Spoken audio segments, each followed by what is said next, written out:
წესრიგებზე და კითხვებზე, რომელიც ირაკლი კობახიძის პოსტმა გააჩინა, თავად ირაკლი კობახიძემ უნდა უპასუხოს, ვინ არის უცხოური ძალა, რომელიც მან რამდენჯერმე ახსენა 9 აპრილთან მიმართებაში ამ მოვლენის შესახებ გამოქვეყნებულ პოსტში, თუმცა დღეს ირაკლი კობახიძე კითხვებს დაურბის, ის არ ვერ მოვიდა პარლამენტთან 9 აპრილის მემორიალთან და ის მივიდა სამების საკათედრო ტაძარში, თუმცა ამის შესახებ კრიტიკულ მედიას ინფორმაცია პრესამსახურმა არ მიაწოდა და ასეც ცდილობს ირაკლი კობახიძე, რომ კითხვებს პასუხი არ დასცეს, არადა კითხვები ბევრია. ზოგადად 9 აპრილზე და ასეთი მნიშვნელობის მქონე თარიღების დროს ქართულ ოცნებას რომ უჭირს რუსეთის ხსენება და დღესაც გაუჭირდებოდა, ეს მოლოდინი კრიტიკულ საზოგადოებაში არსებობდა, თუმცა დღეს ირაკლი კობახიძე და მასთან ერთად მისი თანაგუნდელები, ქართული ოცნების თავდაცვის მინისტრი ირაკლი ჩიქოვანი ყველა მოსალოდნელ ზღვარს გასცდნენ, რადგან მათ არათუ რუსეთი ვერ ახსენეს, არათუ საბჭოთა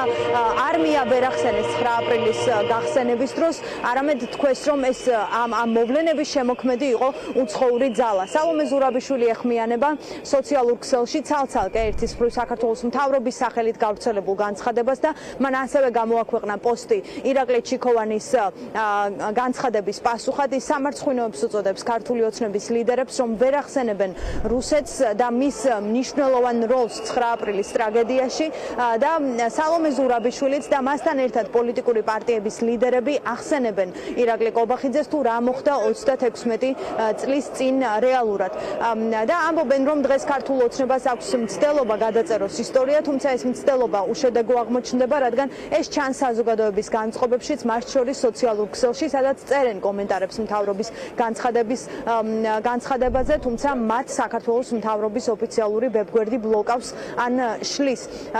და კიდევ ერთი ოპოზიცია ამბობს, რომ ქართული ოცნება გეგმაზომიერად მიჰყვება საკუთარ ჩანაფიქრს, რომ საზოგადოების აღქმაში ცნებები მტრისა თუ ოკუპანტის შესახებ გააქროს, რომ ჩამორეცხოს პასუხისმგებლობა რუსეთს, საბჭოთა არმიას და აღრიოს მცნებები მოყვრისა თუ მტრის შესახებ. უცხოურ ძალად წარმოჩინება 9 აპრილის მოვლენებში მთავარი დამნაშავისა არის ირაკლი კობახიძის საქართველოს ოცნების მცდელობა, რომ გაათანაბროს დასავლეთი და ქვეყნის მთავარი მტერი.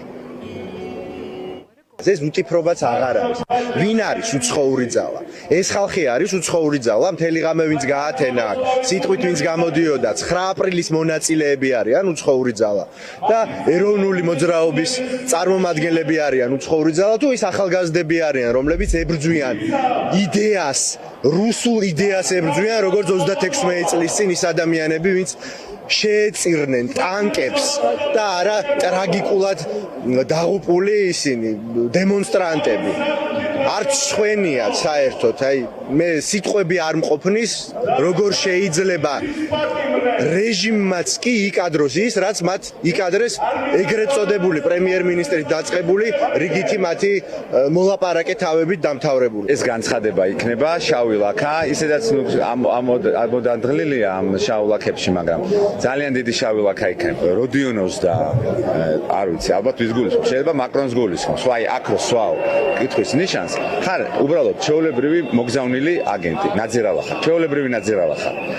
უსამშობლო ხარ, კლასიკური გაგებით უსამშობლო ხარ. ჩრდილოური დნმ არის, ის არ არის ქართველობას ვერ გზნობს, ქართველების ქიმიას ვერ გზნობს. უცხოურ ძალა და საქართველოს ინტერესების წინააღმდეგ მომუშავე ადამიანებად ასაღებენ ზვიად გამსახურდიას და მერაბ კოსტავას. ამ განცხადებიდან ეს გამოდის. ისინი ემტერებიან საქართველოს თავისუფლებას და დამოუკიდებლობას.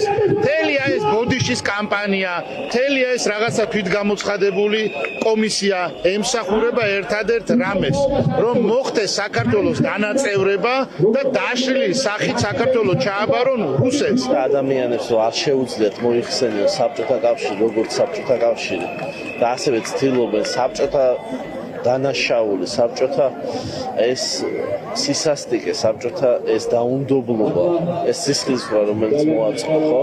საბჭოთა ჯარმა რაღაცნაირად ძალადობრივად გაუთანაბროს იმ ამბავს, რომ აქ პატრიოტმა ადამიანებმა მოღალატეს არ დაადებინეს გვირგვინი პატრიოტი ადამიანების სულის მოსახსენიებლად.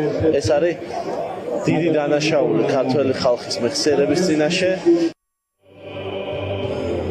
დღეს პარლამენტში პარლამენტის შენობასთან დგანან 9 აპრილის მოვლენების მონაწილეები, ვინც მთელი ღამე გაათენეს რუსთაველის გამზირზე, მათ დღეს დილით წაიკითხეს თუ როგორ გაიხსენა 36 წლის წინანდელი ამბები ირაკლი კობახიძემ და ქართული ოცნების შემადგენლობამ, მინისტრებმა თუ პარლამენტის წევრებმა და ამბობენ, რომ არ აქვს მნიშვნელობა რა თქვა ირაკლი კობახიძემ, როცა მან მთავარი დანაშაული ჩაიდინა, როცა უცხოურ ძალად მოიხსენია ქვეყნის მტერი და მნიშვნელობა არ აქვს რას ამბობენ სხვები, მაგალითად ირაკლი ჩიქოვანი, რომელიც ამ მოვლენებს ისე აღწერს და ისე იხსენებს, რომ უცხო თვალისთვის გაუგებარი რჩება, ვის პასუხისმგებლობას ხედავს თავდაცვის მინისტრი ამ ტრაგიკულ მოვლენებში. ისინი ამბობენ, რომ ეს ფაქტობრივად არის ღალატი და ვინც 36 წლის წინ საქართველოს მოქალაქეები აწამა და დაჩეხა რუსთაველის გამზირზე, ისინი დღეს მათი აღქმით არიან საქართველოს მთავრობაში, რომლებიც არ ფიქრობენ საზოგადოების განწყობებზე, რადგან აქ შეკრებილები ამბობენ, რომ საქართველოს მთავრობას ჰქონდა ბუნებრივია წარმოდგენა, რომ ასეთ განცხადებას ექნებოდა რეაქცია საზოგადოებაში, თუმცა მათი ინტერესის საგანი არა საზოგადოების განწყობა, არამედ რუსეთის განწყობა. რუსეთი და თურმე დასავლეთი ერთი და იგივეა.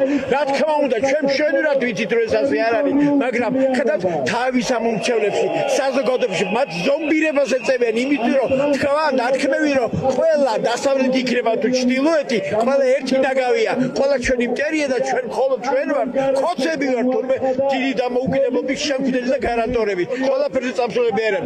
ესენი ქართული გვარებით, ქართული წარმომავლობით, ჩვეულებრივი რუსის მოღალატეები არიან. სამწუხაროდ იმ 9 აპრილის პირველი 9 აპრილის შემოქმედები დღეს თავისთავად საქართველოს მთავრობას ეძახიან ხელისუფლებას.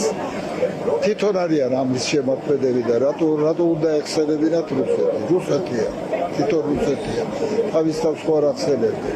ეს არალეგიტიმური ხელისუფლება ვერც კი ახსენებს სიტყვა რუსეთს.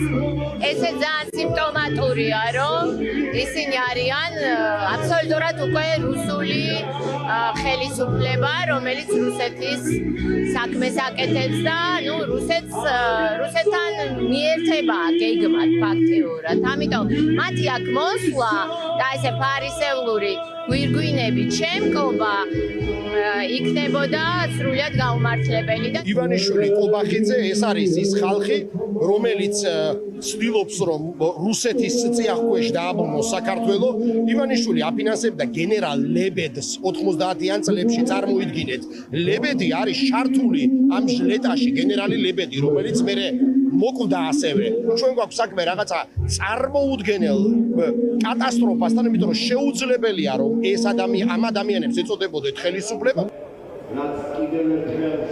არადა დღეს ყველაზე მეტი კითხვა მიემართება სწორედ ირაკლი კობახიძეს და ქართული ოცნების შემადგენლობას. ისინი რით ახსნიან, ან როგორ განმარტავენ დღეს გაკეთებულ განცხადებებს, სადაც არც ერთი მათგანის პოსტში არ იკითხება რუსეთის მონაწილეობა, რუსეთის პასუხისმგებლობა და არ იკითხება და უფრო მეტიც უცხოურ ძალად არის წარმოჩენილი საბჭოთა არმია, რომლის სისასტიკესაც შეეძებდნენ საქართველოს მოქალაქეები. კითხვები ბუნებრივია ირაკლი კობახიძეს მიემართება მათ შორის, რადგან ის ერთ-ერთი თუ რა უპირველესი იყო, ვინც დღეს გამოიხმაურა 9 აპრილის მოვლენებს, თუმცა ის პარლამენტის შენობასთან არ მოსულა და იქ სადაც ახლა ის იმყოფება, ამის შესახებ ინფორმაცია პრესსამსახურმა კრიტიკულ მედიას დაუმალა.